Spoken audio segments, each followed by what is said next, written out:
Okay, so day 4 update in the morning. So it's now on about 84 hours, I guess, roughly. So as you can see, a lot slimmer. So I'm just doing the videos with the shirt off so people can actually see the difference the fast actually makes on a day-to-day basis. So I'm 93.5 this morning, no, 93.3 this morning. So I dropped 1.2 kilos since yesterday morning, which is not surprising. I mean, that's kind of what happens on this. The last time I did one, it was about the same. I dropped about 1.5, 2 kilos on the first day. So you drop more on the first day, just water weight and stuff as you're going through all the food that's in your system. You stop retaining as much water. You get rid of all the carbs and stuff that are holding up water and stuff. Your blood, I guess, picks it all up from the system, and it depletes the water that's in your system. So yeah, that goes, and each day then you lose about another kilo or so per day. I think some of that is going to be obviously material in your body that your body is using, it's eating it, but also probably more water that's stored in cells that you don't need anymore, and also just burning fat. So one of the main benefits of this fast is that you can obviously stop having sugar, so your insulin is under control, so you're not getting those insulin spikes, and the insulin spikes are what causes a combination of pressure on the body if it's too often and sort of too late at night, and that can cause fat storage and can cause issues, with fatty liver and stuff. I did have a little bit of fatty liver before. One of the reasons why I wanted to do the fast, so talking about the health benefits yesterday, one of the reasons is to sort of detox and get rid of the fat in the liver a little bit. So let the fasting, the autophagy work through that, and have no insulin spikes for a week, so the body can completely rest. And then because you're not having insulin spikes, you're in ketosis, and it's the ketosis which is burning the fat. Hopefully you can get visceral fat. So externally, everyone will have some fat, different percentages, but everyone will have some. But you're also going to have an internal fat, visceral fat around your organs. It's important to get that as well. You're going to have fat within your muscles, and you're going to have some sort of marbling, almost like a steak. We will all have that. So this will target that. It may be that after the fast it comes back, because partly it's genetic and partly it's your patterns of eating.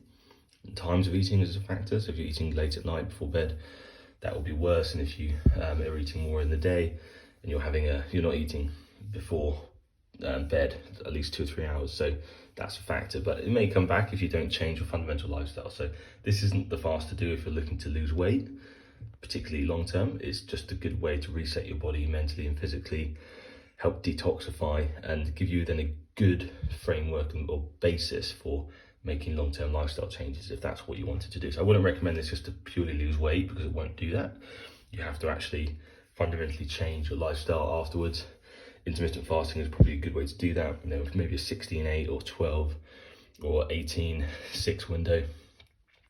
Just reduce the window you're eating, basically. So you're still getting maybe your 3 meals or whatever you want to eat, 1 meal, 2 meal, but you're just giving your body time to remove the food from the system that's already in there, use up that energy, empty your stomach, and just sort of get everything out before you top it up. It's just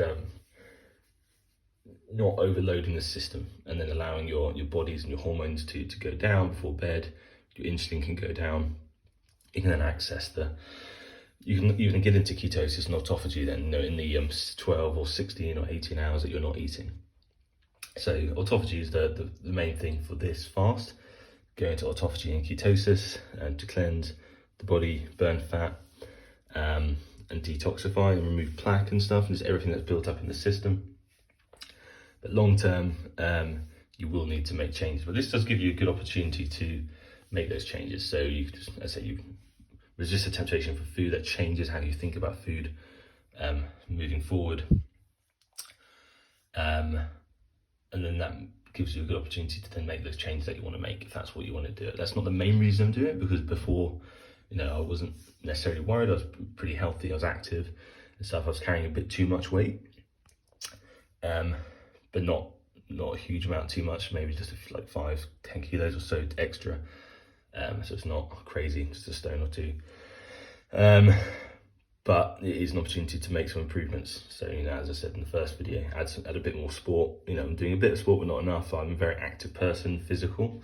If I'm not doing lots of sport, you know, it does affect my mental health because I'm not using up the energy that I have. A lot of energy in my mind, which I need to use in different ways. But this is more for the physical, sort of mental challenge of doing it, and the detoxification and health benefits. So that's day 3. Just go through the sleep data. Not the best sleep in the world. I only slept about 5.5 hours. Just could not get to sleep. Again, my mind was so active. I think I ended up falling asleep at like 2 a.m. So I've got up, got ready for work.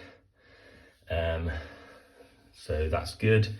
But yeah, hopefully tonight I'll sleep better. Just eventually the brain does sort of calm down a bit. I get you're in hunting mode at the moment, so you're really alert, really sharp. You know, I woke up very awake. You know, I wasn't tired or anything. But didn't sleep as long as I would have wanted, partly because it just took me a while to get to sleep. But then the quality of sleep was quite good. So even though it was only like 5.5 hours or so, about an hour and 20 minutes of that was deep sleep. So normally before this fast, even when I'm getting like a full night's sleep, my deep sleep tends to be somewhere between 45 minutes and an hour. So my percentage of deep sleep has gone up a lot. And the absolute quantity has gone up a lot as well. So that's good. Because deep sleep is going to be where you're recovering. That's probably part of the fast. You're getting into a deeper sleep. Your body's not distracted. It's not having to, you know, emit insulin or, you know, change your blood sugar levels and, you know, like digest food and whatever it might be. It's not having to do any of that stuff. All you can just focus on rest and repair, and that's what you want in this fast. I also had quite a lot of REM, so again higher, about an hour or so of REM as well, which is bit higher than normal as well. Typically around that is about 45 minutes to an hour. And then the rest of it was just light sleep, which was fine. I guess the difference between this quality of this sleep and another one might be that I might get a couple more hours of light sleep. Maybe a tiny bit more deep in REM, but I don't think the quality of the sleep was necessarily a negative overall. It seemed like the quality was pretty good in terms of the quantity of deep sleep and REM. But just the absolute number of hours of sleep wasn't as high as you would want. But I do feel well rested because of the amount of deep sleep. So that's the sleep data. Heart rate's been good and very low. Some variability. I've tried to do some exercise of getting my steps in yesterday.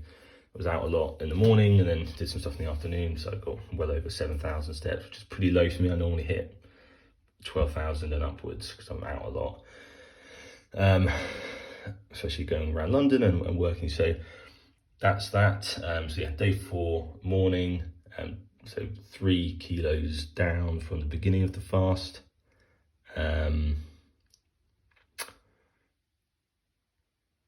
Yeah, 3 kilos down, feeling good, feeling motivated.